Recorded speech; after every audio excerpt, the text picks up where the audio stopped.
ఇప్పుడు ఎన్డీఏ మీద డిపెండ్ అవ్వాల్సిందే అంటే బీజేపీ వన్ సైడ్ గా వాళ్ళకున్న మెజారిటీ 272 లేదు కనుక 230 240 దగ్గర వాళ్ళు ఆగిపోయారు.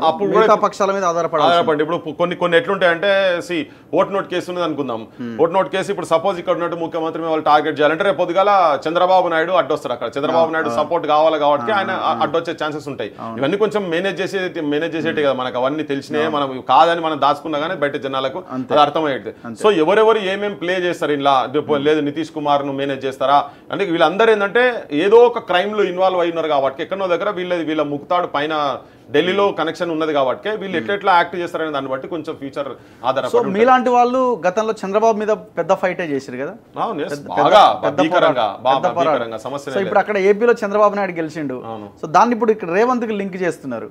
సో ఈజ్ దిస్ కరెక్ట్ అంటే మీకు రైట్ అనిపిస్తున్నదా? మీకు ఎందుకు ఇంకా అనుమానాలు, ఆందోళనలు, భయాలు కలుగుతా ఉన్నాయి?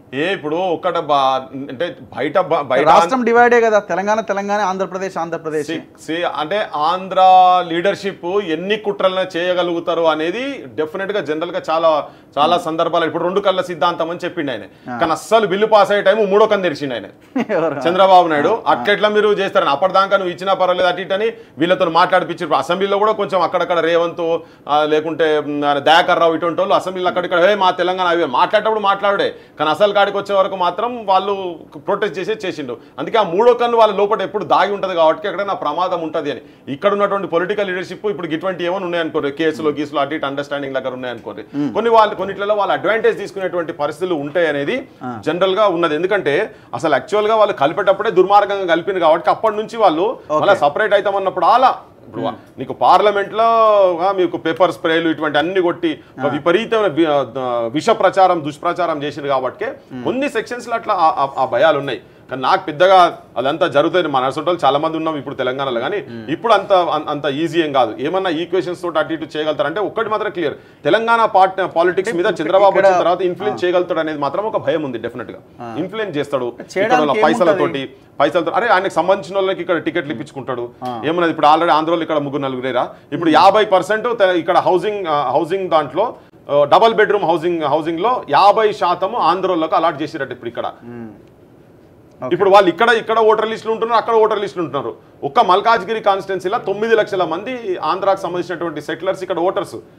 మొన్న డేటా తీస్తే ఈ 9 లక్షల మంది మొన్న ఏపీ ఎలక్షన్స్ పోయి అక్కడ ఓటేసిండ్రు, ఇక్కడ అసెంబ్లీ ఎలక్షన్స్ ఇక్కడ ఓటేసారు. ఇక్కడ కూర్చొని ఇక్కడ రావాల్సిన బెనిఫిట్స్ వీళ్ళు తీసుకుంటున్నారు. ఇప్పుడు తెలంగాణ ప్రజలకు రావాల్సిన బెనిఫిట్స్ తీసుకుంటున్నారు. సో ఇట్లనే ఇవన్నీ ఏమున్నా కానీ వాళ్ళ ప్రాంతాలకు సంబంధించినటువంటి వాళ్ళు ఈవెన్ ఇప్పుడు మీరు చేవెళ్ళలో కూడా దాదాపు 6 లక్షల ఓట్లు చేవెళ్ళలు ఉన్నాయి. సికింద్రాబాద్ లో ఉన్నాయి దాదాపు 5 నుంచి 6 లక్షల వరకు సికింద్రాబాద్ లో ఉన్నాయి. హైదరాబాద్ పార్లమెంట్ సెగ్మెంట్ లో కూడా దాదాపు 1.5 to 2 lakh ఓట్స్ అక్కడ ఉన్నాయి. సో అందుకనే ఇప్పుడు ఇటువంటి వాళ్ళ మీద ఇన్ఫ్లుయెన్స్ చేసి సిటీ పెరిఫెరీలో ఉన్నటువంటి వాళ్ళందరికీ కూడా మా ఆంధ్రలో ఓట్లు 20-30 వేలు ఉన్నాయని చెప్పి వాళ్ళ అసెంబ్లీ టికెట్లు ఇప్పించుకోవచ్చు. ఇంతెందుకు ఇప్పుడు నీకు లాస్ట్ అసెంబ్లీ ఎలక్షన్స్ లో వరంగల్ అంటే ఉద్యమానికి పునాది అయినటువంటి హనుమకొండ వరంగల్ వెస్ట్ కాన్స్టిట్యున్సీ ఎక్కడైతే యూనివర్సిటీలు ఉన్నాయో ఇక్కడ the intellectual base of Telangana, the knowledge hub of Telangana Warangal west seat Chandrababu Naidu Congress వాళ్ళ దగ్గర అలయన్స్ లో తీసుకున్నాడు. రేవూరు ప్రకాష్ రెడ్డి నిలబడి ఓడిపోయింది. ఎవరన్నా ఊహిస్తారా అసలు వరంగల్ వెస్ట్ సీటు కాంగ్రెస్ గవర్లకి ఇస్తారా అని? యాంటీ తెలంగాణ ఫోర్సెస్ అలయన్స్ లో సీట్ తీసుకున్నారు అది.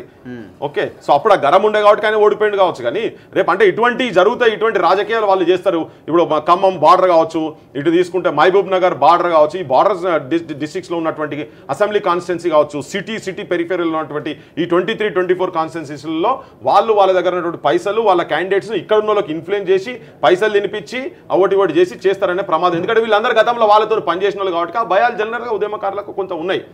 కానీ అట్లా at the same time equal protest చేసే కమ్యూనిటీ బేస్ కూడా వాళ్ళది. ఇక్కడ హైదరాబాద్ లో భూములు వ్యవహారం కూడా భూములు ఉన్నాయి, దందాలు ఉన్నాయి, మీడియా ఉంది కదా, అన్నిటికన్నా పెద్దది మీడియా. ఇలా ఇప్పుడు ఇంత టాలెంట్ ఉండి ఇప్పుడు నీలాంటి వాళ్ళు కావచ్చు, నీలాంటి వాళ్ళు ఇంకో 4-5 కావచ్చు. మీరు చూడండి all media channels single community ఇక్కడ ఏముండే ఇక్కడ ఏమయ్యారు. ఏ మీడియా తీసుకో, ఏ ఎలక్ట్రానిక్ మీడియా తీసుకో, ప్రింట్ మీడియా తీసుకో, సరే 1-2 ప్రింట్ మీడియాలు ఇక్కడ ఉన్నాయి, పార్టీలకు సంబంధించినటువంటి మీడియాస్ అయిపోయినాయి. So complete electronic media, print media ప్రచార సాధనాలు మొత్తం ఒకటే సింగిల్ కమ్యూనిటీ, చంద్రబాబు నాయుడు కమ్యూనిటీకి సంబంధించినటువంటి వాళ్ళే ఇక్కడ ఆధిపత్యం చేస్తున్నారు. వాడు థర్డ్ పోలీసింగ్ చేస్తాడు. రఘున్ దొంగ అంటే దొంగ చిత్రీకరించగలుగుతారు వాళ్ళు, పృథ్వీరాజ్ దొంగ అంటే దొంగ చిత్రీకరించగలుగుతారు, నువ్వు ఎవరైనా చిత్రీకరించగలుగుతారు వీళ్ళు. సో ఆ మీడియా మొత్తం వాళ్ళ చేతుల్లో ఉన్నది. వాళ్ళకి ఏం కావాలంటారో గదే బయటకు వస్తుంది. వాళ్ళు ఎటువంటి టైప్ ఆఫ్ ఎడిటోరియల్ కావాలో గవే వస్తాయి, వాళ్ళకి ఏ స్టోరీలు అనుకూలంగా ఉంటాయో గవే ఆ స్టోరీలు తీసుకొచ్చి పెడతారు. అందుకే ఇప్పటికి ఇంకొక ఇందులో ఒక ప్రమాదకరమైన అంశం ఏంటంటే తెలుగు ప్రజలు అనేది పెద్ద కుట్రబ్బాయిలా.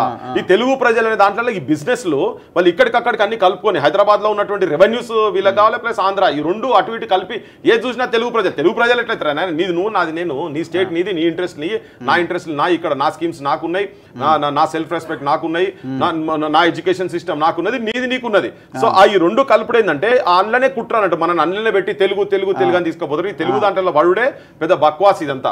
సో అందుకని ఆ సింగిల్ కమ్యూనిటీలో కంప్లీట్ మీడియా, ఈవెన్ నువ్వు ఇండస్ట్రీస్ తీసుకోండి, మీడియా అయితే టోటల్ అవుట్ రైట్ టోటల్ మీరు industries any industry you take cinema. ఒక ఆయన అయితే వెయిట్ చేస్తుండు చంద్రబాబు వస్తే రెడీ మొత్తం కబ్జా చేద్దామని. అదే ఇవన్నీ ఉన్నాయి ఇండస్ట్రీస్. ఇక్కడ ఈయనకపోతే అక్కడి నుంచి నరుక్కొచ్చే అవకాశం ఉంటుంది. అదే కదా ఇప్పుడు ఈయన బాస్ ఉన్నాడు కదా, ఇప్పుడు ఈయన బాస్ అక్కడనే, ఇప్పుడు ఈయన ఏంటంటే లుకలు ఉన్నాడు, ఇప్పుడు ఇక్కడ ఉన్నాయనే లుకలు ఉన్నాడు కాబట్టి కొంత డిపెండెన్సీ అక్కడ కావాలి. అరే ఆఫ్టర్ ఆల్ ఒక పాట ఆంధ్రలతో నేను మ్యూజిక్ డైరెక్టర్ చేయించకైనా అంటే దాన్ని కాదనలేని పరిస్థితిలో అంత ఏంటంటే నిస్సహాయ స్థితిలో, అంత చేతగాని స్థితిలో ఉన్నాడు కదా. ఇప్పుడు జయ జయ తెలంగాణ అనేది నువ్వు ఎందుకే ఆంధ్ర ఆయనతో నువ్వు ఎందుకు చేపిస్తావు కీరవాణితో అని చెప్పని ఇంత ప్రొటెస్ట్ చేసినా కానీ దాన్ని తీపియలేకపోయింది. ఎందుకంటే అది ఆంధ్రలో ఏమైనా నారాజ్ అయితే, తెలంగాణలో నారాజ్ అయితే ప్రాబ్లం లేదు నీకు, తెలంగాణ ఆత్మగౌరవం దెబ్బతింటే ప్రాబ్లం లేదు. మనం వేరే ఏది అడుగుతలేం కదా, ఒక రాష్ట్రీయ గీతం కనుక పర్మనెంట్గా ఎప్పుడు వాడుకునేది కనుక అది కూడా ఏడిసినట్టే ఉన్నది, అది తీసింది కూడా బయటకు వచ్చింది, ఎవరు జనం అయితే హర్షిస్తలేరు. సో ఇటువంటిదే నువ్వు తీసేంత చేతగాని స్థితిలో ప్రస్తుతం ఉన్నటువంటి ముఖ్యమంత్రి అట్లా ఉన్నాడు కాబట్టి, లేకపోతే ఒక సింగిల్ స్ట్రోక్ లో కొట్టేయచ్చు కదా. ఇంత ఆపోజిషన్ వస్తున్నప్పుడు ఎందుకని అంటే గది కూడా చేయలేని వాళ్ళు రేపు పొద్దుగాల ఇంకా వాళ్ళ చేతులలో ఎంత ఉంటారో అని చెప్పి మా బుట్టలో జనరల్ గా కొంచెం ఉన్నది హెజిటేషన్, అవన్నీ ఉన్నాయి. కానీ ఇటువంటివి కూడా ఫేస్ చేస్తాం, సమస్యనే లేదు, వాళ్ళని కూడా ఇంపించే ప్రయత్నం చేస్తాం. ఇవాళ కాకపోతే రేపు పోతుంది అది, కానీ బరాబర్ పోతుంది. ఇప్పుడు సినిమా ఇండస్ట్రీ, సినిమా వాళ్ళు ఎందుకు మాట్లాడతారు, మొన్న సినిమా వాళ్ళు మీటింగ్ పెట్టారు, సినిమా వాళ్ళు ఎందుకు మాట్లాడతారు అంటే కంప్లీట్ సినిమా మొత్తం, సినిమా రంగం మొత్తము తెలంగాణ వచ్చిన తర్వాత కూడా తెలంగాణ వాళ్ళ చేతులలో లేదు. Telangana music directors, Telangana directors, Telangana singers చేతుల్లో లేదు. ఇక్కడ ఆంధ్రాని తీసుకొచ్చి దాంట్లో పాట కూడా పాడిపించారు, సెట్లనే తీసుకొచ్చి పెట్టారు. ఇక్కడ అద్భుతమైన సింగర్స్ ఉన్నారు కదా ఇక్కడ. సో ఇది కనీసం ఇది కూడా చేయలేని చేతగాని స్థితిలో ఇప్పుడు ఈ ముఖ్యమంత్రి ఉన్నాడు కాబట్టి కంప్లీట్ ఆంధ్రలో చేతులలో అట్లీస్ట్ ఆ సినిమా ఇండస్ట్రీ అయినా తెలంగాణ ఫిలిం ఇండస్ట్రీ అని పెట్టో, film industry corporation, film cooperative corporation అట్లా పెట్టి ఒక 1000 కోట్లు 2 కోట్లు ఇచ్చి రాండోనైనా మీరు అని చెప్పి చిన్న డైరెక్టర్లు అందరూ మీరు రిజిస్టర్ చేసుకున్న వాళ్ళకు మీకు తలా 10 కోట్లు ఇస్తాం, మీరు సినిమాలు దీని ఇవన్నీ చెప్పానంటే ఇలా వాళ్ళ చేతులలో ఉంటుండే. ఇలా మొత్తం వాళ్ళ సినిమా టాకీసులు కూడా వాళ్ళ చేతుల్లోనే ఉన్నాయి, వెనుక మొత్తం వాళ్ళే ఉన్నాయి కనుక ఈ ఇండస్ట్రీ మొత్తం కంప్లీట్ గా వాళ్ళ చేతులు ఉన్నది. ఇండస్ట్రీ కనుక లేకుంటున్నది అంటే ఇక్కడ వాళ్ళు బయటకు వచ్చి బొచ్చడు సినిమాలు తీద్దరు కదా, అంత టాలెంటెడ్ పర్సన్స్ ఇక్కడ ఉన్నారు. సో అదొక పెద్ద ప్రమాదం డెఫినెట్ గా. అక్కడ చంద్రబాబు అయితే, జగన్ అయితే పట్టించుకోలే, మీరు ఏదైనా